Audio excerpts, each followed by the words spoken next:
Salut à tous, j'espère que ça va bien. Aujourd'hui, je vais vous parler d'un album de Mike Oldfield, Man on the Rocks.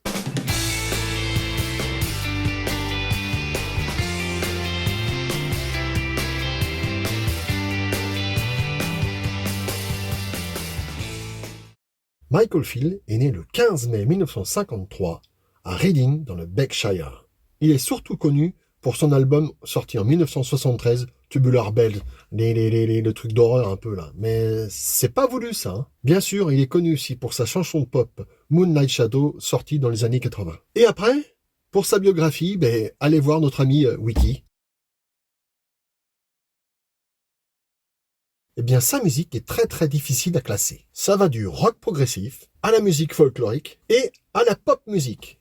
Et c'est ça qui va nous intéresser aujourd'hui, la pop music. Sachez avant tout que c'est un putain de guitariste quand même.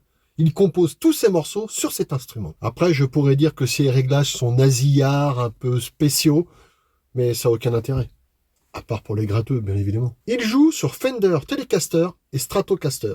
Encore pour les guitaristes. Pour ceux qui ont l'oreille, il y a même un petit peu de Gibson dans l'air. Mais à noter que depuis les années 80, il joue sur PRS. Aucune idée de ce que c'est. Et si maintenant, on parlait de Man on the Rocks. C'est son 25e album studio, sorti en mars 2014. Enregistré à Los Angeles et à Nassau durant l'été 2013. Il contient 11 chansons, toutes interprétées par Luke Spindler, un chanteur anglais. Chose étonnante, c'est son premier album non instrumental. Pourquoi je vous parle de Mike Oldfield ? En fait, c'est bien simple. Je suis fan de la série Metal Gear Solid, le jeu vidéo. Et le dernier jeu vidéo, le Metal Gear Solid 5, Phantom Pain, j'ai vu un trailer du jeu avec une musique de Mike Oldfield qui s'appelle Nuclear, qu'on retrouve dans cet album. Donc du coup, je me suis dit, tiens, je vais jeter un coup d'œil à cet album, ou une oreille, comme vous voulez. Et là, je suis tombé sur un putain d'album. Il est décrié pourtant cet album. Mais putain, il est bon quand même.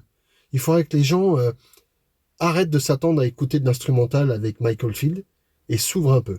Parce que quand le monsieur décide de composer des chansons, c'est du bon. Même si c'est pas lui qui les chante. On va aborder la partie qui, moi, m'intéresse personnellement parce que je suis musicien. C'est les musiciens qui l'accompagnent sur cet album. C'est parti. Mike Oldfield. Michael Thompson à la guitare. Stephen Nipson, guitare. Leland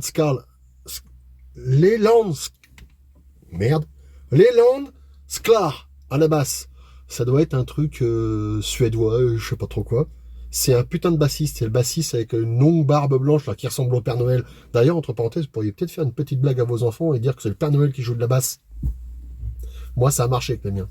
Bon, ça a fini en pleurs, mais on s'en fout. Matt Rowling au piano, John Robinson à la batterie. John Robinson à la batterie, c'est le batteur qui a joué sur Random Access Memory, le dernier Daft Punk. Comme ça, c'est un batteur de studio, il est extraordinaire. Faut pas se tromper avec lui. David Spinlan. Ouais, Spinlan. Flûte irlandaise. Paul Doulet, violon. Luke Spindler, chant. Et des choristes, il y en a un paquet, ça va de Tiffany Smith à Bill Champlain, Alfie, Silas, Duro, etc. Que du bon. Que du bon. Et maintenant, on va aborder le sujet, les morceaux. Vous entendez ? Putain de tracteur.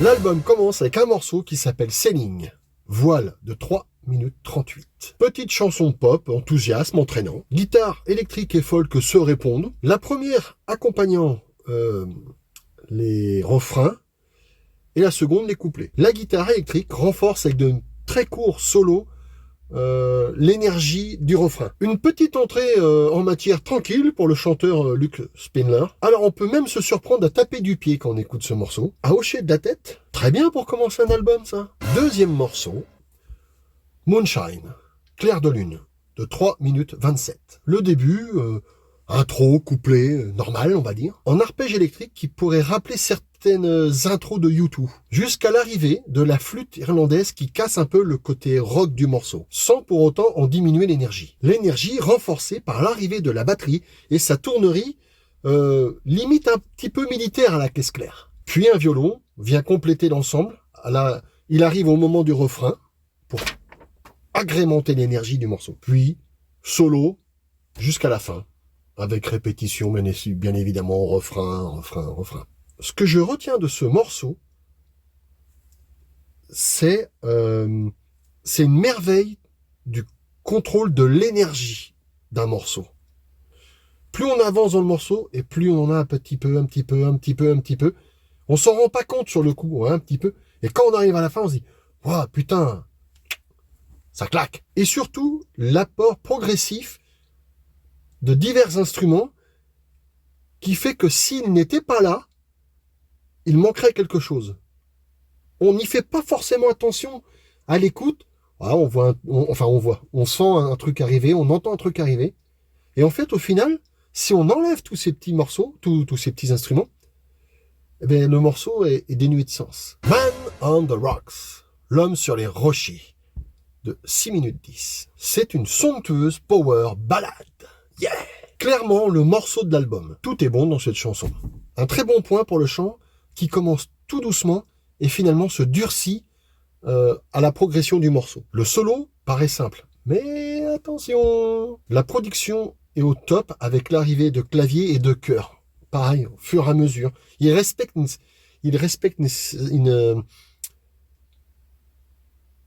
au fur et à mesure, il respecte l'apport d'énergie. C'est très important. L'énergie, vous allez m'entendre en parler beaucoup. C'est pas étonnant que c'est le morceau éponyme de l'album. 4e morceau, Castaway, Naufragé, de 6 minutes 35. Alors là, ça va aller très vite. Je vais directement lire ma feuille, ce sera plus simple. Une balade somme toute banale, puis la batterie réveille l'ensemble avec un rythme pourtant simple, mais terriblement efficace. Puis vient se greffer tous les autres instruments avec la répétition du titre. Castaway. Putain. Oh, je le sais que j'avais de la voix. Un blanc arrive, tout doucement, et démarre un gros solo de la mort bien ravageur. Mais malheureusement, il fait retomber l'énergie du morceau. Il fait retomber l'ambiance. C'est un bon morceau, mais il manque un petit quelque chose. 5e morceau, Minute. Je vous le traduis pas, c'est pas la peine. 4 minutes 52. Chanson pop, sans grand intérêt, sans grande prétention, et le refrain reste dans la tête. Rien de plus. Limite, on le met pour combler un peu l'album, pour qu'il y ait quelque chose. Ça fait un peu, je l'ai, donc je la mets. 6e morceau, Dreaming in the Wind, Rêver dans le vent, de 5 minutes 29. De la pop entraînante, longue intro, très longue intro pour un album comme ça, avec des solos de guitare. Effectivement, rien de plus, si ce n'est justement ces solos de guitare qui se répondent. Ça passe bien. Le morceau que je préfère de l'album, Nuclear. Vous vous souvenez, je vous ai parlé de Metal Gear Solid. C'est grâce à ce morceau. Clairement, le morceau le plus engagé de l'album. Et aussi, le plus rock. Riff dur, texte dur. L'interprétation est musclée, voire même simpliste à des moments, mais musclé. On sent la colère dans la voix du chanteur. C'est une putain d'excellente chanson. 8e morceau, de 4 minutes 39, Chariot.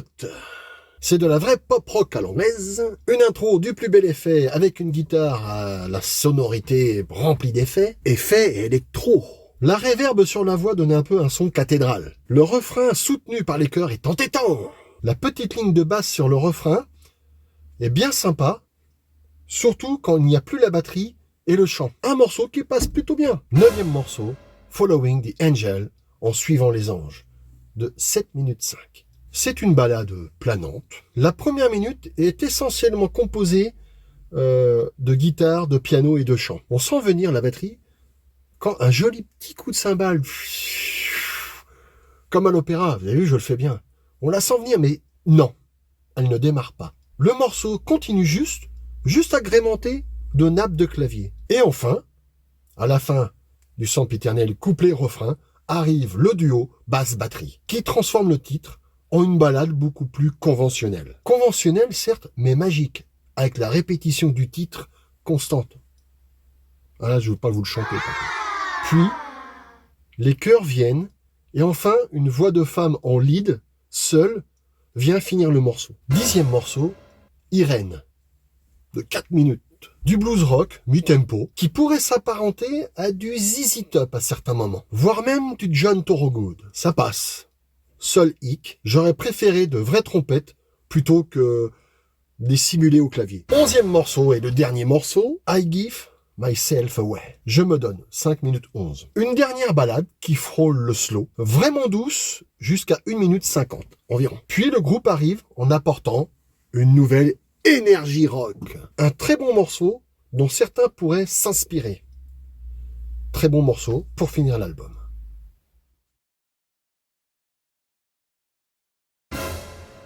Quand vous écouterez cet album, et je vous le conseille fortement, vous vous rendrez compte que ce n'est pas du tout un album instrumental comme on a l'habitude d'avoir avec Michael Field. Vous remarquerez aussi que, même s'il est très bon, que les 6 premières chansons sont très bonnes, et que les 5 autres dernières sont d'un moindre acabit. C'est un album facile d'accès, et il est plaisant.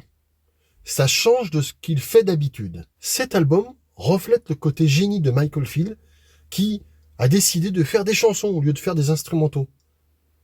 Et mais c'est qu'il est bon à faire ça. Après, je dirais que, vu que monsieur habite maintenant aux Bahamas, je pense qu'il préfère se la couler douce, entre parenthèses, plutôt que de bosser pour un majeur et fournir absolument un album tous les 2 ans. Surtout qu'il a eu une longue période où il n'y avait rien. Rien du tout. Pas de la musique, pas de concert, rien. Et le déclic, il a eu lieu à la cérémonie d'ouverture des Jeux Olympiques de Londres. Et là, il s'est dit, c'est le moment. Je pense personnellement qu'avec cet album, il a réussi à nous donner une ambiance paisible, ensoleillée, déroutante, dépaysante. Et il a surtout su faire venir à lui les meilleurs musiciens possibles pour un tel album. C'est des monstres qu'il a pris, je sais pas si vous vous rendez compte, mais musicalement, c'est des monstres. Même s'il faut avouer que Man on the Rocks reste quand même un retour inespéré de l'artiste. Parce qu'au bout d'un moment, on dit, il est mort ou quoi? Le truc que je retiens de cet album, c'est que Michael Field, c'est lui qui décide. S'il a envie, oh, je sors pas d'album, je fais autre chose pour le moment, et vous me faites pas chier, il le fait. Voilà, il a ce pouvoir-là. Et ça, c'est super. Il fait ce qu'il veut, le mec. Un petit plus pour Luke Spindler, le chanteur de The Trust. Hein, il a vraiment une voix extraordinaire et je trouve que Mike a choisi la personne qu'il fallait pour ses chansons. En conclusion, je dirais simplement, débouchez-vous les oreilles. Si vous pouvez vous procurer cet album, ne serait-ce que l'écouter, je pense qu'il vous permettra de vous sortir du carcan des musiques traditionnelles, quoi. Enfin, traditionnelles comme pop rock, couplet, refrain, solo, patati, etc. 3 minutes, pas plus. Hein. Non, ça va vous permettre même de voir la musique autrement. C'est peut-être gros ce que je dis, mais c'est ce que je pense. Moi, j'ai eu beaucoup de plaisir et j'ai encore beaucoup de plaisir à l'écouter. Pourtant, Michael Field, c'était pas ma tasse de thé dès le départ. Mais voilà, c'est un petit coup de cœur que je voulais vous faire partager. Et vaille que vaille, à la prochaine.